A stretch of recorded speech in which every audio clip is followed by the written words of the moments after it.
To the silent warrior. This message is for you. Yes, you. The one who smiles in daylight but fights invisible wars at night. The one who wrestles with demons that no one else can see. You've carried this strength for far too long, and now your own mind feels like the enemy.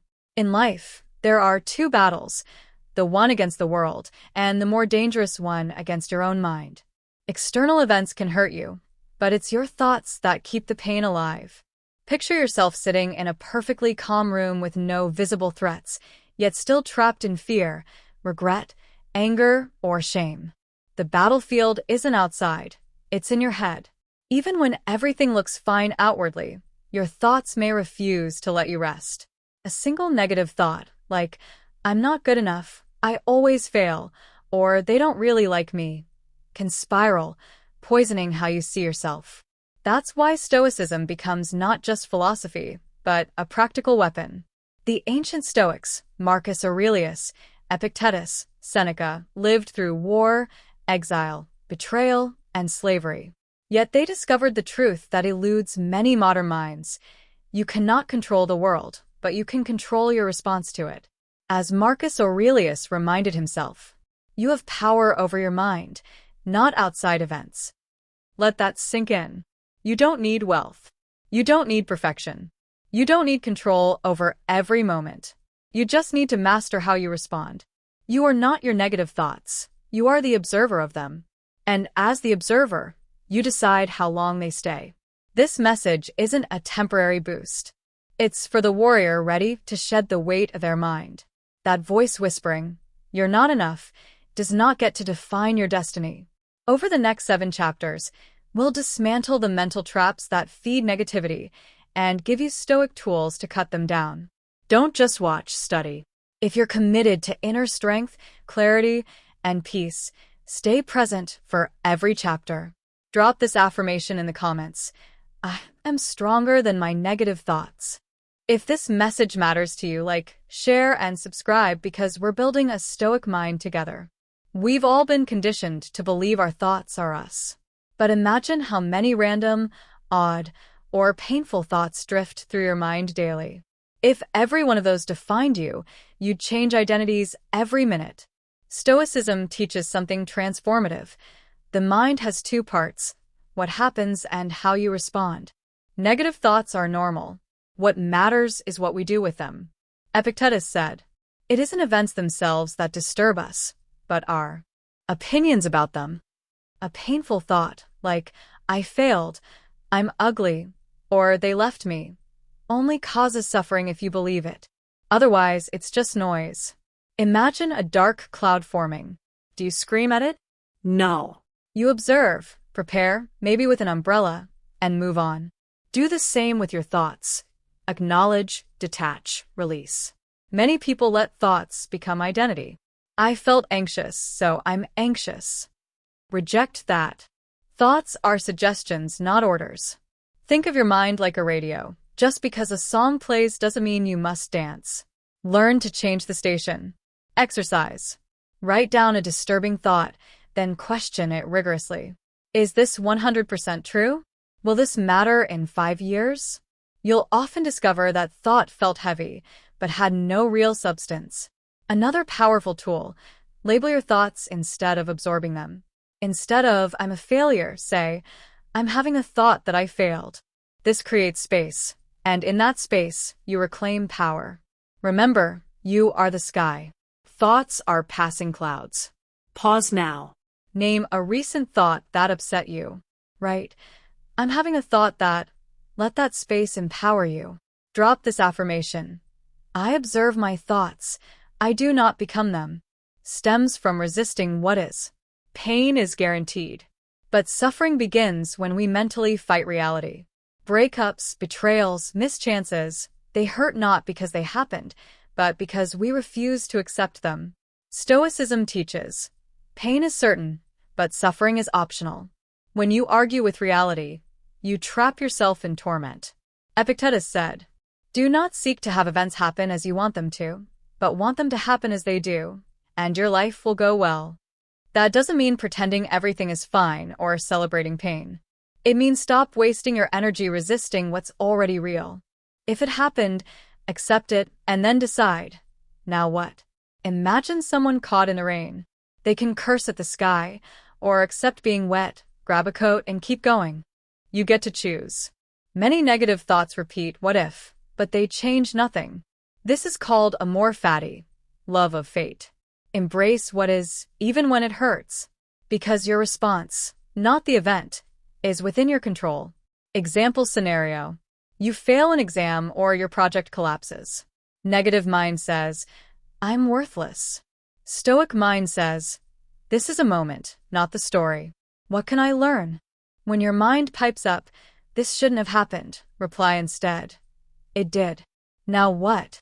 That shifts you from victim to author. Pause for reflection. Think of a moment you resisted reality. Right. It did happen. So now what? Drop this affirmation. I accept reality and I grow from it. Reacting is easy. We all do it, emotionally, instinctively. But Stoicism offers something stronger. Pause, observe, then respond. Reactions come from emotion, raw, impulsive, often irrational. Responses come from reason, deliberate, and values-aligned. Emotions aren't enemies, but unchecked emotion can derail you. Practice pause and name. When triggered, stop. Indoors, maybe place your hand on your heart. Then say, I'm feeling anger. Then ask, is that feeling accurate? How do I choose to respond? That moment of choice is your power. Marcus Aurelius wrote that clarity and peace are born in that space. Real-life scenario. Your friend doesn't text back. Your first thought, they don't care. Wait an hour. Maybe they were unwell or overwhelmed. Instant reaction could damage your bond. A Stoic tool, the view from above. Imagine yourself observing this moment from space. Suddenly, that annoyance shrinks. Perspective deflates pain. Use this mantra. Let me wait before I react. That sentence has saved relationships, careers, and most of all, your peace. You're not weak for feeling emotion. You are wise when you don't let it control you. When did you recently react too quickly? Name that emotion.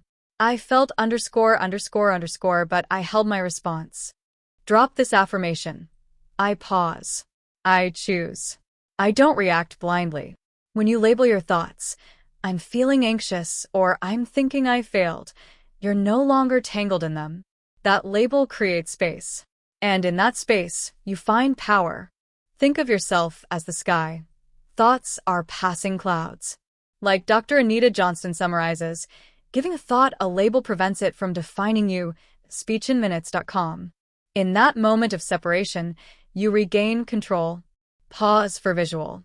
Close your eyes. Imagine a cloud passing swiftly across the sky. Whisper, I am not my thoughts. Drop this affirmation. I label my thoughts, and in that space, reclaim my power. Estimated. 800 words.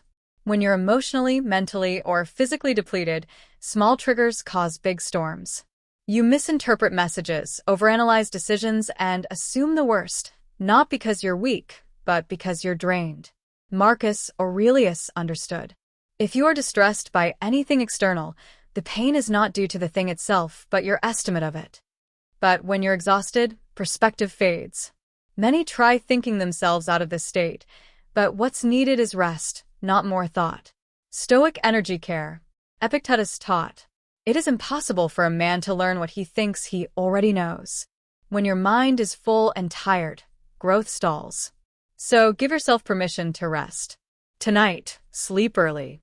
Tomorrow, take a 20-minute walk without your phone. Say no to a drain. Write down your anxiety, then step away. Often negative thoughts dissipate, not because you battled them, but because you stopped draining yourself. Pause for reflection. Think of a moment when exhaustion clouded your thoughts. Whisper, I am not broken. I am just resting. Drop this affirmation in the comments. Gratitude isn't about forced positivity. It's a potent weapon that tears negative thinking from its roots. When your mind slides into tunnel vision, believing nothing's working, everyone else is better, life is unfair, gratitude cracks that illusion. Seneca wisely said, He who receives a benefit with gratitude repays the first installment of it. And also, in all things we should try to make ourselves be as grateful as possible. Gratitude pays itself back in large measure. Gratitude isn't denial, it's balance. In your lowest moments, ask, what am I grateful for right now?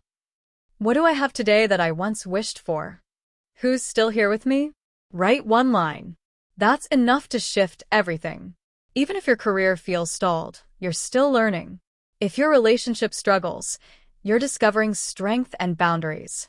Gratitude is not fake, it's clarity. Remember, forgetfulness gives rise to negativity. Make gratitude ritual. Every morning or night, write 3 small things you're grateful for: a breath, a friend, a memory, a meal, or a breeze. Feel that knot in your chest loosen, the fog in your mind clear. Gratitude anchors you. Write in the comments just one thing you're grateful for right now. If you've reached this point, know this: awareness itself is resistance to negative thinking. Stoicism isn't about perfection, it's about daily practice. These truths you've learned today. You are not your thoughts, you are the observer. You don't have to fight reality. You can accept and grow. Your first emotion isn't always truth. Pause, reflect, choose. The stories in your head are just that, stories you can edit. Your environment shapes your mind. Cure at peace. Tired doesn't mean broken. Rest is medicine. Gratitude is your armor against darkness. Marcus Aurelius and other Stoics faced unimaginable hardship, yet trained their minds toward peace daily. Let that inspire you. Train your mind similarly, quietly, steadily, without a need for applause. You don't need to make noise. You just need to show up for your mind and watch your life begin to transform. If nobody's told you today, you're doing better than you think. Not because life is perfect, but because you're aware. With awareness, everything can change. This is how you heal, not through force, but with clarity, inner silence, and stoic intention. If this message resonated, like and share it. Drop your favorite part in the comments. Let's continue building a stoic mind together. Final affirmation, say it now. My mind is my strongest weapon.